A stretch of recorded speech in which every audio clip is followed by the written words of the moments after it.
अस्सलामुअलैकुम फ्रेंड्स, आज हम आपको जो वीडियो बना के दिखाने वाले हैं इसमें आपको ये दिखाया जाएगा कि 2 नंबर दूध कैसे तैयार होता है। ये आपके सामने 2 1.5 लीटर की और 1 लीटर की बोतल पड़ी है और एक ये और दूध की बोतल तैयार हुई है।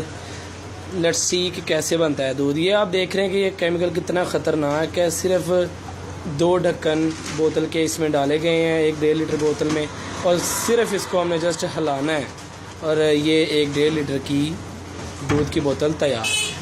यही तो है कि इमरान खान ने जो है ये जो दौर अब चल रहा है इसमें यंगस्टर को इतनी इजाज़त दे दी है कि वो कुछ भी करके इंसानी जानों से खेल सकते हैं। यू कैन सी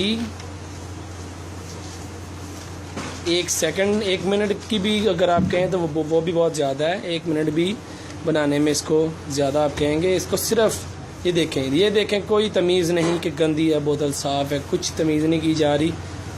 सिर्फ अपने मफाद के लिए, चंद पैसों के लिए ये जो लोग हैं ये जानी नुकसान पहुंचा रहे हैं हमें।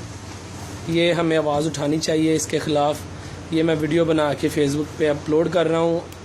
इस बंदे को मैंने कुछ पैसे दिए हैं वीडियो बनाने के लिए। इसका मालिक फ़िलहाल यहाँ पे नहीं है। ये देखें 1 सेकंड भी ज़्यादा है दूध बनने के लिए। ये दूध तैयार हो रहा है। और ये केमिकल आपको बताता चलूँ कि ये केमिकल जो है ये 10 रुपये लीटर में इनको मिलता है, और 1 लीटर में मेरे ख्याल से ये ज़्यादा से ज़्यादा 30 किलो दूध तैयार करते हैं। और आपको पता है कि 1 किलो दूध की कीमत 80 रुपये है। तो ये इस तरह जानी नुकसान पहुंचाया जा रहा है इंसानी जान को। बहुत बहुत शुक्रिया। इस वीडियो को लाइक करें, कमेंट करें और शेयर करें।